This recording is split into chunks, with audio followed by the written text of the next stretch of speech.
In this video, I'm going to be showing you why Reapers are the best weapon in Elden Ring. This is the 5th video in our series where we go through the different weapon types of Elden Ring and go through each weapon in that weapon type and sort of compare them, go through their strengths and weaknesses, and sort of give you some information that will help you decide if you want it to be part of your build or not. Before I get into the Reapers themselves, however, the first thing I want to talk about is the way that you would probably play with a Reaper in Elden Ring. In my opinion, there are probably two ways that most players will use Reapers in Elden Ring, and that is either two-handing a Reaper and using the moveset of that and leaning into the Ash of War or weapon skill on that Reaper, or dual-wielding Reapers and using something like a jump attack build and a weapon skill.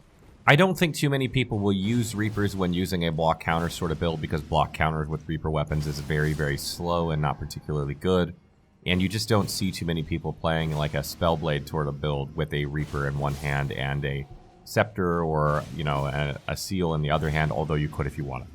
Of these two styles of play, I think playing a jump attack sort of build where you're dual wielding is probably the easiest, and that's because the damage you do is just slightly less than greatswords when you're doing a jump attack build, but you also get that status effect build up from the Reapers, which is fantastic.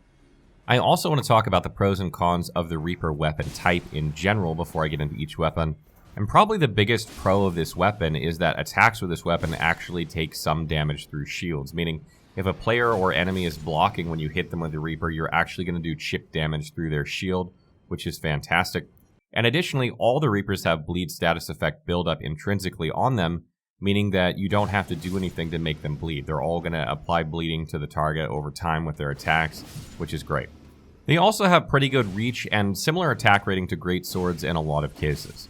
Another really big positive to this weapon type is that you can acquire every single Reaper by the time you reach Caelid, which isn't that far into the game. It's about a third of the way into the game roughly, and then you can use any of the Scythes. And if you know where to get them, you can actually beeline to these faster and get them, but they're not found that late into the game compared to some other weapon types. The negatives of this weapon are that they have a slower attack speed than other weapons that deal about the same amount of damage, like the Greatsword for instance, so the combos take a little bit longer to do. Also, their dual-wield L1 combo isn't particularly good, although their jump attack is fine. Now that I've sort of given you an overview of the Reaper weapon class itself, let's get into the unique Reapers first, and the first one is the Halo Scythe. The Halo Scythe shares the default moveset of most other Reapers and deals physical damage. It's the second heaviest Reaper in Elden Ring, weighing 8.5, and requires some points in strength, dexterity, and faith in order to wield. The pros of this weapon are that it causes bleed buildup with each hit, and it can be found somewhat early on in Caelid by farming the Clean Rot Knight. Additionally, you can acquire 2 in a single playthrough without needing a player to drop one. It deals far more physical damage than Holy, which is great because Holy damage isn't particularly a good damage type late game. Light attacks ignore 40% damage negation from blocks, and heavy and charged attacks ignore more. The weapon skill it has, Miquella's Ring of Light, does 100% Holy damage, making it easily boosted by Sacred Scorpion Charm and Holy Shroud and Cracked Tear. And finally, Miquella's Ring of Light has a very long range and can be chain spammed. The negatives of this weapon are that it has poor faith scaling, and Miquella's Ring of Light increases its damage only with the faith attribute and not the strength or dexterity attributes. Holy damage is one of the worst damage types late game and is resisted by many of the game's toughest bosses. You cannot change the Ash of War or affinity of this weapon, and it can take you a while to farm 1 or 2 of these. Conclusion. Of the 2 unique Scythes, Halo Scythe is the better of the 2 for a first playthrough. It does far more physical damage than Holy damage, making it more effective in fights where bosses resist this type of damage, which many of the toughest do.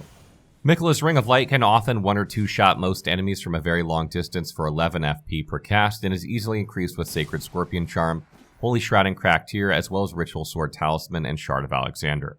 The overall attack rating is essentially tied with the Winged Scythe and some infusions of Grave Scythe, making it a solid choice if all you're worried about is damage, though Winged Scythe will outscale it eventually in NG+, and into NG++. Ideally, you'd want strength and dexterity to be around 50 to get the most out of this weapon before the damage starts dropping off, and then you can crank faith for some additional damage. However, faith scaling is very minimal with this weapon, making the Halo Scythe a poor choice for strength faith build that uses incantations, though you could if you really wanted to. Consider dual wielding 2 Halo Scythes for optimal scaling, or pairing a Halo Scythe with a Grave Scythe if you'd like a different Ash of War than Miquella's Ring of Light and possibly some Frostbite buildup. Next up, we have the Winged Scythe. The Winged Scythe shares the default moveset of most other Reapers and deals physical damage. It's the lightest Reaper in Elden Ring, weighing 7.5, and requires some points in strength, dexterity, and faith in order to wield. The pros of this weapon are that it causes bleed buildup with each hit, it has the highest damage of all size by a little bit, it has the highest potential damage of all size in NG Plus and beyond, it can be found extremely early on in the game in Tombsward Ruins and Weeping Peninsula, and it performs amazingly in NG Plus and beyond because of decent scaling in Faith, Dexterity, and Strength. Additionally, it's the lightest of all Reapers, its light attacks ignore 40% damage negation from blocks, and heavy and charged attacks ignore more, and it prevents the use of recovery flasks, making it good in PvP or against hostile NPCs who heal. The negatives of this weapon are that it has high stat requirements in order to wield, it's the shortest scythe by a good amount, you cannot change the Ash of War or affinity on it, and holy damage is one of the worst types later in the game and is resisted by many of the game's toughest bosses, and it deals a lot of holy damage. Conclusion. The Winged Scythe is a solid all-around Reaper. It's pretty much tied for total attack rating, and you can get it very early on in the game, making it the go-to choice if you want to use a Reaper right away. It's also extremely light, which matters more early on in the game when you don't have as much endurance. The downsides are that it's the shortest Reaper by a good ways, and its weapon skill Angel's Wings, which is essentially Loretta's Slash, has a very long animation which makes it easy to get hit when using it against bosses that aren't easily staggered. It also does more holy damage than physical damage, making it a poor choice against some endgame bosses. The sweet spot for this weapon is 50 Dexterity and 50 Faith, with both Dexterity and Faith outperforming Strength all the way up to 80, so take them there first before increasing Strength. This allows Winged Scythe to keep increasing its damage well into NG Plus and beyond, where it should outshine the Halo Scythe in terms of total attack rating, and since these stats all increase the damage of Angel's Wings, it will continue to perform reasonably well the whole way.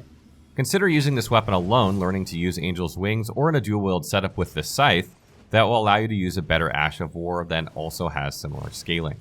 You can either use Flame Art or Sacred, or use the Keen Scythe and buff it with incantations to further increase its damage. Moving on to the non-unique Reapers, first up is the Scythe. The Scythe has a unique R2 that when charged can hit twice and deals physical damage. It is the lightest Reaper in Elden Ring, weighing 7.5, and requires some points in Strength and Dexterity in order to wield. The pros of this weapon are that it causes bleed buildup with each hit, it's the longest Reaper by a small amount, barely beating out the Grave Scythe. You can use a wide variety of Ashes of War, and affinity on it can be changed. It can be found relatively early on in the game in Cliff Bottom Catacombs and Learning of the Lakes. It's the lightest of all Reapers, tied with Winged Scythe, and its light attacks ignore 40% damage negation from blocks, and heavy and charged attacks ignore more. The cons of this weapon are that it has the lowest damage at nearly every infusion. In summary, the Scythe has lower damage than the Grave Scythe when using any affinity with it but Keen. However, the upsides are that you don't have to farm it, it is just slightly longer than the Grave Scythe, and it does have a unique charged R2 that hits twice, which is good for status effect buildup, even though the first hit of this attack does much less damage. Additionally, it leans more to the dexterity side of things, making it a better option to pair with the Winged Scythe if you plan to dual wield, since it scales better with dexterity than strength. There are many good Ashes of War you can use with this weapon to help you hit repeatedly, building up status effects more rapidly than the normal R1 attack of the Reaper, which is slow. These include Spinning Slash, which it comes with, Double Slash, Sword Dance, Phantom Slash, and Spinning Weapon. Really, there are many ways to use this weapon. You could dual wield it with the Winged Scythe set to Flame Art or Sacred to have similar scaling, or Keen and buff it with incantations, and play a jump attack sort of build that deals high damage per jump attack, not relying on status effects for damage. Or you could use it alone or with a shield, leaning into an Ash of War that can hit rapidly like any of the ones I just mentioned, and focusing on status effect buildup via occult or cold affinities. Or you could use it with something like Determination or Royal Knight's Resolve, and focused on charged R2 attacks for high burst damage and status effect buildup. And this brings us to the last Reaper in the game, which is the Grave Scythe. The Grave Scythe shares the default moveset of most other Reapers and deals physical damage. It's the heaviest Reaper in Elden Ring, weighing 9.5, and requires some points in Strength and Dexterity in order to wield. The pros of this weapon are that it causes bleed buildup with each hit. It's the second longest Reaper, barely losing to the Scythe. You can use a wide variety of Ashes of War, and affinity on it can be changed. It can be found relatively early on in the game from Skeletal Mages and Learning of the Lakes. You can acquire 2 in a single playthrough without needing a player to drop one. And lastly, light attacks ignore 40% damage negation from blocks, and heavy and charged attacks ignore more. The negatives of this weapon are that it's the heaviest of all Reapers, and it can take a while to farm 1 or 2 of them. In summary, the Grave Scythe is generally speaking better than the Scythe. It does more damage when using any affinity but Keen, and it rivals Halo Scythe and Winged Scythe for total attack rating when set to Fire or Lightning, Magic, or Heavy, with Sacred and Flame Art not far behind. You can also get 2 of them if you wish to dual wield, which is fantastic.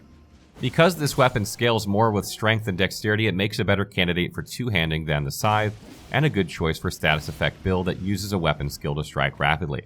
This is because the Cold Infusion will still have decent strength scaling, and this allows you to gain bonus damage when two-handing, and weapon skills don't apply your offhand to their damage, so dual wielding isn't really needed if you're leaning into a weapon skill. Ideally, you'd use this solo with the Cold Infusion or pair it with the Halo Scythe in a dual wield sort of build that allows you to use a different weapon skill than Mikla's Ring of Light, because it also scales well with strength. No matter which you choose, the Cold Infusion is still a great way to go here, since it will come out with higher damage at 50 strength and 50 dexterity than quality, and it still applies Frostbite. The Halo Scythe has terrible faith scaling, making Flame Art and Sacred a bad pairing with it if you decide to dual wield scythes, since you won't want to invest in faith when using Halo Scythe if you don't have to. Well, that wraps up our 5th video in this series about Reapers. What do you guys think about Reapers? Do you think they're a solid weapon in Elden Ring? Would you like to see more Reapers if there's a DLC? Which Reapers are you using? Let us know in the comments below.